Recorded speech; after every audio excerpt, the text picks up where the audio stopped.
غضب کیا تیرے وعدے کا اعتبار کیا۔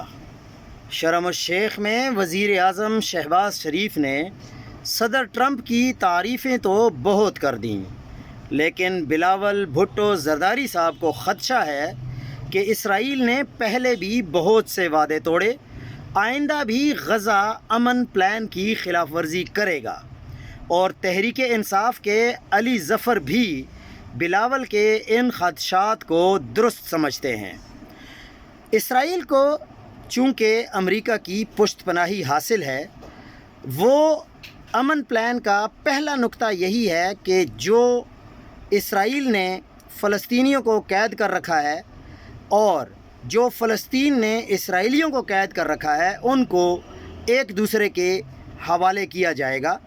لیکن اسرائیل نے کبھی بھی قانون کی پاسداری نہیں کی، انہوں نے کبھی انسانیت کی پاسداری نہیں کی۔